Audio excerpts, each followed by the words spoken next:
Hey YouTubers, subscribe to Line Screw 1. Good morning, ladies and gentlemen. Welcome on board. Oh! Well, hello tubers. Hope you're doing well wherever you are in this crazy YouTube universe.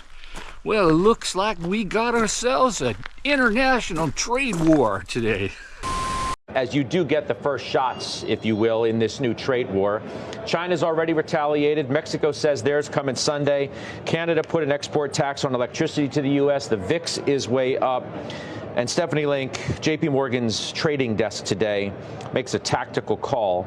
They say U.S. GDP to crater, changing their view to tactically bearish. It's just bizarre. And a lot of people, especially the uninformed, they've got an opinion on it, but they don't really even understand what the true ramifications are. You know, I'm still seeing people that think, well, hey, tariff, that just means the other guys pay that. Well, no, tariffs are all at the border. Now, the question I have about this trade war is who wins? Very few people. And I'm going to talk about that because most people don't even understand how this crazy Canada-US border works and how this is going to affect everything and just make all of us, Canadians and Americans, just pay more for regular shit. For example, most people don't understand that a typical domestic vehicle made in North America, typically before that vehicle is completed, it will cross the border 5, 6, 7, 8 times before it is finally completed, because there's so many parts manufacturers and vendors on both sides of the border that will make a part that gets put into a part that gets put into a part that goes, that forms part of a truck or a car that you drive today, that was either made by, you know, General Motors or Ford, for example. And adding these crazy tariffs for all the parts that go into the vehicle, I really don't understand how that's going to make things better. I mean, it just makes the vehicle that you buy at the dealer shit more expensive. I mean, really, you know, there's no magical thing where the components, just because they come from Canada, that suddenly it's gonna make domestic vehicles so much more affordable because of the 25% tariff. No, it's the exact opposite. And the sheer ignorance of how economics works. Oh, and by the way, I'm in bear country and I forgot my bear spray. Could make for a fun video if things go sideways, but I digress. So, you know, you have so much of the economy is integrated, and, you know, families, businesses, financial institutions, they're all so integrated, and it's the way it's been for years. You name a company, chances are they're doing business up here in Canada.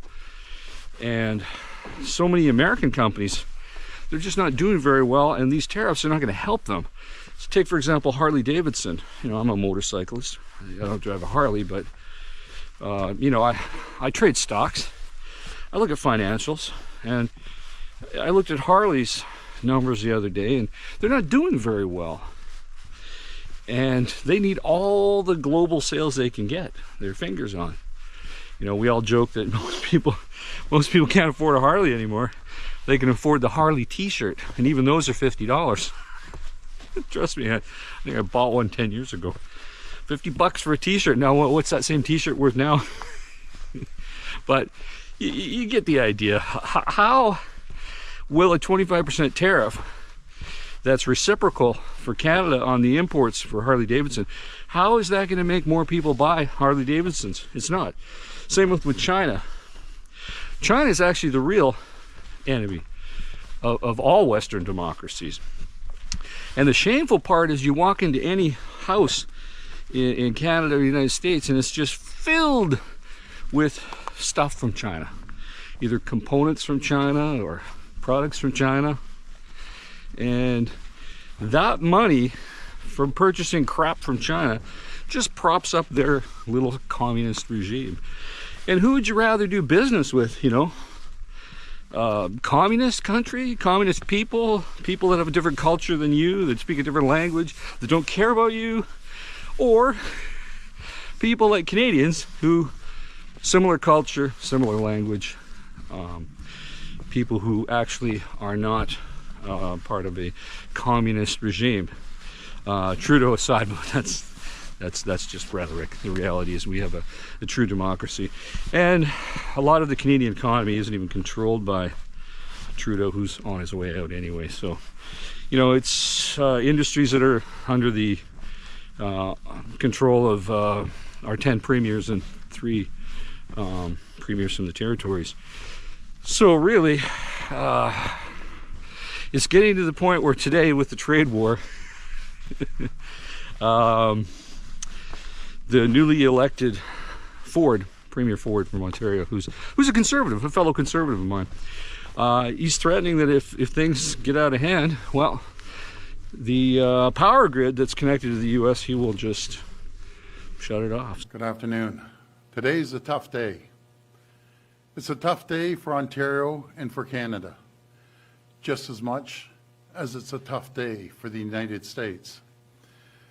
Because, well, there's no question President Trump's tariffs on Canada will hurt us. They will also hurt Americans. U.S. markets are on the decline. In fact, the S&P 500 has already wiped out over $3 trillion in value. You ever wonder where those the electricity comes from when it's really hot in southern Nevada, Southern California, and Texas in the summertime? Well, that electricity is imported off the grids that are connected into Canada. And if Canada doesn't sell power on the grid when there's high demand to the United States, because remember, Canada is cooler in the summer on the whole than the US is, because we're further north. It's just going to drive prices up. You know, really, 10% tariff on energy? How's that going to help? I mean, everything in our economy that you buy, petroleum products were behind its manufacture or distribution. Literally, our entire economies are underpinned with energy, and adding tariffs and costs is just gonna drive the prices up. So who's gonna win? Well, I think there's gonna be a few small winners.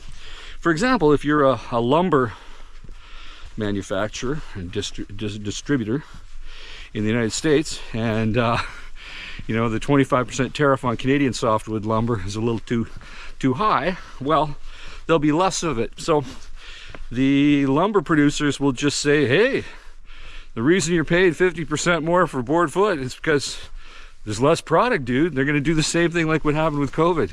Supply chain, dude. Because it will be a supply chain, because there will be less of it, for example, with the softwood lumber.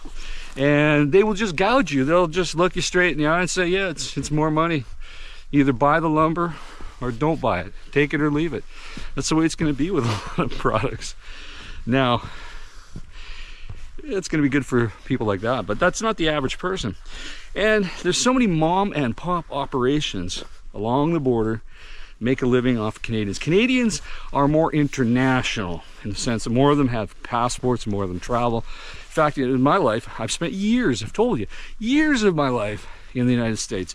You know, one day here, 1 month here, 2 weeks here, it all adds up over the course of my life. And I've seen how that border, while it's pretty invisible for me, that border is an integral part of many people's livelihood in the United States. For example, in Washington State, Whatcom County, the sales tax generated by Canadians, that's a good 12%. And who's going to make up that deficit? Howdy, folks. Morning. Just doing a little vlog here. So getting back to what I was talking about, there's so many businesses from Maine to British Columbia along the border, both sides, but particularly on the US side, that rely on Canadians. Canadians to buy gas, cheese, milk, products, shopping, high-end retail. That's just the way it is, and it can make the difference between some companies being profitable and not being profitable, because Canadians just show up, buy shit, and go home.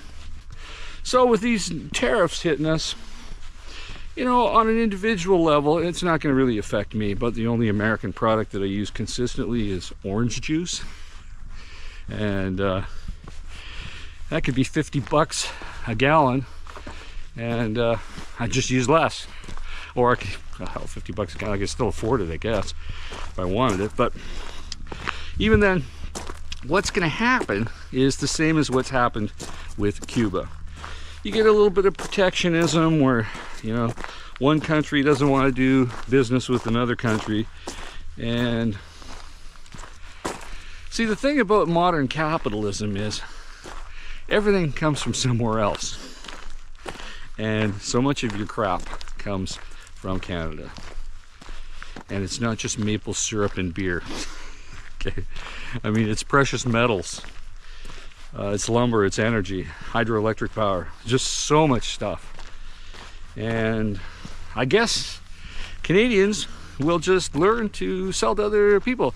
It's kind of like the Cuban embargo. I spent a lot of time in Cuba, and I've seen how that embargo works. It's a silly little game, and the same game will be played, trust me, with the tariffs. Where when things get more expensive, people just point to the tariff, and they go, dude, tariffs, that's why you're paying more, you know. And it's the same thing with the embargo in Cuba. Cuban government says, well, yeah, your life sucks. It's not because of communism, it's because of the embargo with the United States. It's a silly game. Meanwhile, you walk around your hotel room in Cuba. The bus that took you there was built in Brazil. The telephone came from Canada. The urinals in the washrooms came from Spain. The Coca-Cola came from Mexico. You get the idea. It's an international marketplace. You can do business with anybody you want, and that's exactly what will happen. And in the end, international markets will suffer. Americans will suffer because there'll be less business from Canadians, because Canadians will just do business with other people. And that's the way it is now. But least we forget, as I mentioned earlier, the true enemy is China. They got nothing in common with your lifestyle. They don't like Americans. They just like Americans' money. But yet, a 10% tariff with China versus a 25% tariff with Canada just makes no sense. But I guess Trump, who I am a supporter, full disclosure, Trump doesn't want to poke the bear. You poke the Chinese bear. America needs China because they buy, they sell, they spend, they make. But it really is in nobody's best interest, other than China, for us to buy Chinese crap. Because it is just shameful what has happened to the average North American home and how it is filled with Chinese crap. And the money went to propping up that horrible regime.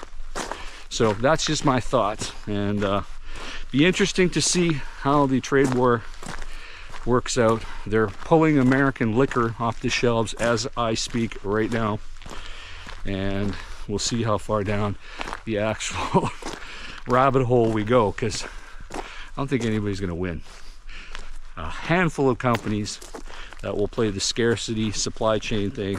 Point to the tariffs, dude. It's all because of the tariffs. Other than that, you are going to pay more, which begs the question, what is all the money going for? Now, the most brilliant thing that Trump could do is if he tariffs the hell out of the whole world on the backs of consumers, it's a way of paying down the national debt without raising income taxes. So it essentially becomes a de facto consumption tax. Could be brilliant, because then billions upon billions of dollars will be paid by fellow Americans consuming everything that comes across that border, and the money can go towards paying off the national debt. Now, it's a question of, can the economy take that kind of beating with higher prices, with the money being used for that? I don't know, because the economy sure ain't doing that great. that I think most families on both sides of the border are not interested in paying more for everything. Now, luckily, the Chinese tariff won't affect Canadians. So, ironically, for the first time ever, Chinese crap might be cheaper in Canada than it is in the United States. Not that I really care, but we live in strange times. So put your comments down below. Hope you're doing well, and I'll talk to you soon. Over and out. Can go to figure out what we've done, what we need to do. Yeah, I got you, I got you, I got you.